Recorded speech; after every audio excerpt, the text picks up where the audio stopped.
बिस्मिल्लाहिर्रहमानिर्रहीम। साथियों, जम्मू कश्मीर का रियासती दर्जा बहाल होगा या नहीं, बार बार सवालात, बार बार एतराज़ात इस बात पर कि हुकूमत क्या कर रही है, कैसे किया जाना चाहिए और क्या करने की ज़रूरत है। आपकी तजावीज़ you are most welcome every time. मगर इन सब के बीच में ये बार बार कहना कि हुकूमत इस पर संजीदा नहीं है, तो शायद हमारे हिसाब से ये सही नहीं है। दो तरह की चीज़ें हैं, एक वो हमारा सोर्स जो गवर्नमेंट के अंदर है, गवर्नमेंट के इदारे के अंदर काम करता है, हमने उससे दिन में कंफर्म किया। एक वो लोग जो बाहर से बात करते हैं, यानी वो लोग जो सोशल मीडिया साइट्स पर बैठते हैं, एक वो लोग जो मोबाइल जर्नलिज्म का हिस्सा है। इन तमाम लोगों ने अपने अपने हिसाब से बात रखी है और रियासती दर्जा बहाल होगा, मगर कब होगा, इस सवाल का जवाब तलाशने की कोशिश जब हमने की तो आज सुबह ही प्रोग्राम सलाम जेके में मॉर्निंग शो गुलिस्तान न्यूज़ का, जिस पर हमने मुकम्मल तफसीलात आपके सामने रख दी थी कि नवंबर में एक बड़ी पेशरफ्त हो सकती है। वो क्या पेशरफ्त होगी, कैसे होगी, टेक्निकली दो चार चीज़ें समझने की ज़रूरत है। अगर आपने कहीं व्हाट्सएप यूनिवर्सिटी से कोई खबर पढ़ी है तो फिर अल्लाह मालिक है। इसी तरीके से कुछ हमारे साथी मोबाइल लेकर जो सहाफ़ी ख़ुद को कहते हैं होंगे, हम किसी की काबिलियत पर, किसी की एबिलिटी पर सवाल नहीं उठाते। कौन डिज़र्व करता है, कौन नहीं, कौन असल में सहाफ़ी है, कौन नहीं, गुड और बैड जर्नलिज़म क्या है, हम बिल्कुल भी इसकी सर्टिफिकेट तकसीम नहीं करेंगे, ना हम खुद को इस काबिल समझते हैं। मगर जो जानकारी है वो दुरुस्त शहरियों तक पहुँचे। हमसे लोग तवक्को कर रहे हैं, एक्सपेक्ट कर रहे हैं, दे आर एक्सपेक्टिंग मोर, तो आप अच्छा दें और बेहतर दें। अगर कम दें तो तब भी साफ़ व शफाफ दें। ये सारी खबरें आपकी नज़रों से गुजरी होंगी। जो टेक्निकल एतबार से है कि नवंबर में कैसे स्टेटहुड पर बात हो सकती है, रियासत का दर्जा बहाल होगा या नहीं, इसमें दो चीज़ें समझने की कोशिश कीजिएगा। एक तो जब कानून की रूह से आप इस मामले को देखेंगे तो बात ये समझ में आएगी कि बहुत सारी कानूनी प्रक्रिया है जिसमें रीऑर्गेनाइजेशन एक्ट को भी वापस जाकर खंगालना है। कौन से ऐसे पॉइंट्स हैं, कौन से ऐसे नुकात हैं जिनको ख़त्म किया जाएगा, कौन को नए सिरे से जो जम्मू कश्मीर के अंदर अडेप्टेबिलिटी क्या होगी उनकी, उस चीज़ को मद्देनज़र रखते हुए फैसले लिए जाएंगे। ये चीज़ हम सबको नंबर 1 समझने की ज़रूरत है। नंबर 2, मिशन स्टेटहुड में सबसे इंपॉर्टेंट चीज़ ये भी है कि क्या मरकज़ी वज़ीर दाखिला, मरकज़ी वज़ीर आज़म, क्या प्रधानमंत्री, क्या रक्षा मंत्री, क्या गृह मंत्रालय की तरफ से ये सीधे तौर पर इसकी अनाउंसमेंट कर दी जाएगी, घोषणा सरकार की तरफ से की जाएगी? तो इसका जवाब ना में है। उसका कारण है, उसका रीज़न है। टेक्निकलिटीज़ ये हैं जिनको आपने समझना होगा। ये जो सुबह से आप व्हाट्सएप यूनिवर्सिटी पर खबरें गर्दिश करते हुए, जिसके बाद मैं ये खबर कर रहा हूँ कि थोड़ा सा लोगों को बताने की कोशिश करें, अगर कोई नावाकिफ़ है इस चीज़ से, देखिए हर चीज़ से आशना होने की कोशिश करें। एक तो ये कि जो कानूनी प्रक्रिया है, आर्टिकल 370 को जब डाइल्यूट किया गया, जब 35A ख़त्म हुआ, एब्रोगेशन हुई, तो उस वक्त ये प्रोसेस कोई रातों रात नहीं हुआ, बल्कि बार बार मुतअद्दिद रिपोर्ट्स में हमने आपको बताया, अपने टीवी शोज़ में, कि या पॉलिटिकल कमेंटेटर्स को भी आपने सुना होगा कि ये प्रोसेस 2018 से शुरू हो चुका था, जब सत्यपाल मलिक साहब यहाँ पर गवर्नर थे।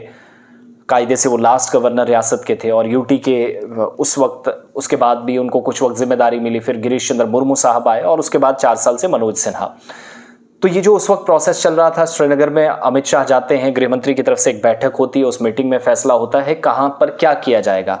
तो एक बीच में आर्मी ऑफिसर उठते हैं, वो कहते हैं कि अगर तारीख रकम करनी है तो फिर तारीख ही कुछ करना होगा। If you want to make history you have to do some historical steps you need to do. इनमें कुछ भी हो, खून खराबे वाली बात हो, उस तरफ बिल्कुल भी किसी को नहीं जाना चाहिए, लेकिन पुरअमन तरीके से जो किया जा सकता वो हुआ। फिर 4 अगस्त और 5 अगस्त तक जो कुछ आपने देखा, ये बहुत पहले का होमवर्क हो चुका था। ऐसे ही अगर आज स्टेटहुड मिलता है तो पहली बात तो ये है कि 2 चीज़ें हैं। स्टेटहुड मिलने का इम्कान नवंबर में है या अनाउंसमेंट का इम्कान है। वो इसलिए क्योंकि 26 तारीख को एक बहुत बड़ा दिन है, कॉन्स्टिट्यूशनल डे है या कॉन्स्टिट्यूशन डे कह लीजिए। तो इस दिन को यौम आइन के तौर पर भारत सरकार ने मनाने का ऐलान किया है, 26 नवंबर 2024। एक बात। दूसरा, एक मुश्तरका इजलास है, एक जॉइंट पार्लियामेंट का सेशन होगा नवंबर 26 को ही, और इसी दिन को कॉन्स्टिट्यूशन डे के तौर पर भारत सरकार ने मनाने का फैसला किया है। और ये वो दिन है जब भारत का संविधान बना, या 26 नवंबर 1949 को भारत का संविधान जो है वो 26 नवंबर 1949 को भारत का जो संविधान है वो पूरे मुल्क के अंदर लागू हुआ, और बल्कि बना इसको तश्कील दिया गया, या आप कह लीजिए इसको कानूनी हैसियत दी गई, शक्ल दी गई, और 26 जनवरी 1950 को जाकर मुल्क के अंदर कानून ने अपने मरहलावार बुनियादों से इसकी इम्प्लीमेंटेशन का सिलसिला शुरू हुआ। ये दो चीज़ें, एक तो कि कॉन्स्टिट्यूशन जो है उसको अडॉप्ट किया गया 26 नवंबर को 49 में, और एक साल बाद 1950 में जनवरी 26 को, जिसको आप देखते हैं रिपब्लिक डे के तौर पर भी मनाते हैं, उस रिपब्लिक डे को जो कुछ होता है, जो कुछ किया जाता रहा है, दैट इज अनदर पार्ट। तो ये दो हैं, एक अडॉप्ट करना और दूसरी तरफ कानून की शक्ल देकर उसको इंप्लीमेंट करना, ये दो चीजें थी। तो भारत सरकार ने 26 नवंबर को एक इजलास बुलाया है पार्लियामेंट का, लोकसभा का और राज्यसभा, जो यानी जो अपर हाउस है और बिलतरतीब लोअर हाउस है, इन दोनों का एक संविधान सदन के अंदर, जो सेंट्रल हॉल कहलाता है राष्ट्रपति भवन के अंदर या करीब पार्लियामेंट के, वहां पर एक बाज़ाब्ता तौर पर प्रोग्राम होगा। कॉन्स्टिट्यूशन डे के तौर पर इस दिन को मनाने का फैसला हुआ है। और एक चीज अभी साफ होना बाकी है, 26 तारीख को जब नेशनल लॉ डे के तौर पर मनाया जाता है, 2015 में 125वीं बरसी थी डॉक्टर भीमराव अंबेडकर की, और सरकार ने 26 नवंबर को उस वक्त कॉन्स्टिट्यूशन डे के तौर पर मनाने का फैसला किया था। और उस वक्त तमाम शहरियों को इनकरेज किया जाए, कानूनी हैसियत इस दिन की क्या है, कैसे भारत के तमाम शहरियों को यकसा और मसावी हुकूक मिले, उस पर बात होनी चाहिए। इस दिन को मनाने का मकसद वो था। तो अब 26 तारीख को जब सेशन होगा, ये सेशन एग्जैक्टली 1 दिन का होगा, 2 दिन का होगा, 3 दिन का होगा, 4 दिन का, और it will be depend on 5 और 6 डेज और may be 1 week.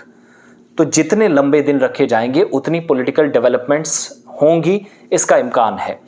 Political developments क्या होगी?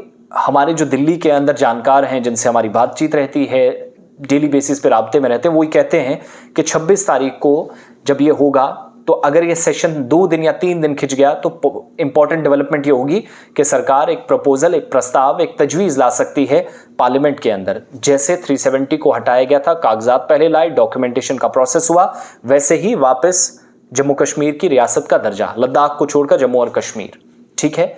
फिर कुछ खबरें हैं कि कश्मीर अलग हो जाएगा, जम्मू, हमारे पास कोई ये खबर नहीं है, ना हम ये फालतू में इधर उधर की सुनाएंगे, मगर अगर कुछ ऐसा होता है तो वो एक अलग प्रोसेस होगा, वो यहाँ पर नहीं कि स्टेटहुड अनाउंस कर दिया लेकिन जम्मू के लिए कर दिया, कश्मीर के लिए नहीं। इन अफवाहों से बचना है।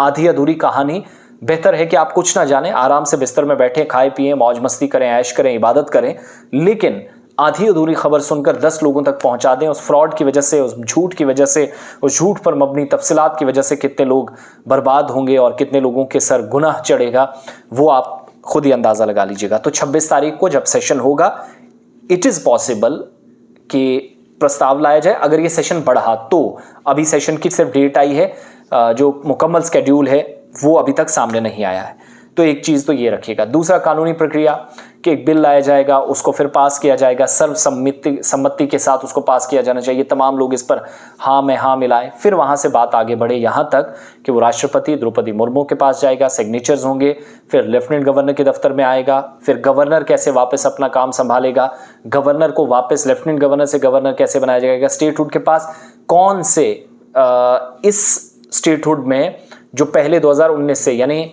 स्टेटहुड का एक तो ये पोजीशन है कि 4 अगस्त से पहले वाली पोजीशन बहाल कर दी जाए, तो क्या वो मुकम्मल तौर पर होगी? रीऑर्गेनाइजेशन एक्ट, जम्मू कश्मीर तंजीमें 9 एक्ट जिसको आप कहते हैं, उस कानून के मुताबिक जम्मू कश्मीर के अंदर एक एक करके जो तब्दीलियां आई हैं, कॉन्स्टिट्यूशनल अमेंडमेंट्स हुई हैं, आईनी तब्दीलियां हुई हैं, कानूनी प्रक्रिया चली है, बदलाव हुए, संवैधानिक बदलाव हुए, उन संवैधानिक बदलावों के बीच सरकार की तरफ से यहाँ पर कौन से हुकूक, कौन से इख्तियारात, माफ़ कीजिएगा, सरकार को यानी इलेक्टेड गवर्नमेंट को, और कौन से गवर्नर को दिए जाएंगे, ये भी सरकार को साथ साथ सोचना है। किसी तरह की अमेंडमेंट्स होगी, कितनी गुंजाइश होगी, कानून की हैसियत से क्या होगा, कानून की रूह क्या कहती है, ये सब चीज़ें समझनी है। तो इसलिए नवंबर का इंतजार कीजिएगा, जब ये सेशन 26 तारीख को बुलाया जाएगा। इम्कान है कि वहाँ जम्मू कश्मीर के स्टेटहुड का प्रपोजल आए, जिसको लेकर आप सबको याद होगा 3 दिन पहले उमर अब्दुल्ला मुलाकात करके एक रेजोल्यूशन जो काबीना ने पास किया, और वो रेजोल्यूशन दिल्ली को दिया जा चुका है। अब यहाँ से आगे कोऑर्डिनेशन के साथ कैसे काम होगा, यकीन दहानी सब ने कराई है कि एज अर्लीस्ट एज पॉसिबल तो साथ साथ काम हो जाएगा। लेकिन ये भी समझने वाली ज़रूरत है कि आधी अधूरी कहानियों पर ज़रा गौर ना करें, कान ना धरें। इसलिए कल दिन भर जो आपकी व्हाट्सएप यूनिवर्सिटी पर, समाजी राब्ता साइटों पर खबरें हैं, वो मुकम्मल तफसीलात क्या है, मैंने दोनों तरफ से आपके सामने कहानी रख दी है। रातों रात चीज़ें नहीं होंगी, बड़ी सारी कानूनी प्रक्रिया है और इसके बाद स्टेप बाय स्टेप मैं कभी वक्त से और आपके सामने बात रखूंगा तो वो चीज़ें भी आपको एक एक करके बताऊंगा। इस पर कोई एहतिजाज करे, कोई बात करे, कोई कुछ करे, कोई फर्क नहीं पड़ने वाला जब सरकार की तरफ से जब तक कोई प्रक्रिया ना हो, जिसका पहले ही वादा होम मिनिस्ट्री ने किया है, रक्षा मंत्री ने किया है, प्रधानमंत्री ने किया है। अब इस पर यहां से आगे डेवलपमेंट्स नवंबर के आखिर में होने के इम्कान है, तो 26 तारीख के सेशन का इंतजार कीजिएगा। 1/26 निकल गया, 1 महीने से कम का अरसा रह गया है। बहुत बहुत शुक्रिया। ज़रूर तज्जिया और तबसरा सुने, लेकिन साथ में अपनी भी सुनाएं। मैं सिर्फ अपनी सुनाने नहीं आता, आपकी बात सुननी है। आप बड़े हैं, बहुत सारे लोग हमारे बुजुर्ग हैं, बहनें हैं या ख़वातीन कह लीजिए या महिलाएं, आप अपनी राय रखें, आज़ाद राय रखें। किसी को गाली गलोचना का रास्ता मैं बिल्कुल भी इसकी इजाज़त नहीं दूंगा, ना ये कोई इस तरह की कोई फॉर्मुलेशन होनी चाहिए। तनकीद बराए तामीर होनी चाहिए। तनकीद बराए तनकीद करेंगे तो फिर वही है कि तू मैं वाली बात हो गई, फिर ना मेरे यहाँ खबर बताने का कोई मकसद और ना आपके जवाब देने का। Thank you so much. जिसको जो समझ में आए अपने हिसाब से बात करें, लेकिन सही अल्फाज का इस्तेमाल करें। किसी के जज्बात को, किसी को तकलीफ़ ना पहुँचाएं, ठेस ना पहुँचाएं, मजरूर ना करें। At the end of the day हम सब ने एक घर के अंदर, एक मुआशरे के अंदर एक जगह रहना है। अपनी अपनी आरा रखने का सबको हक है। Thank you.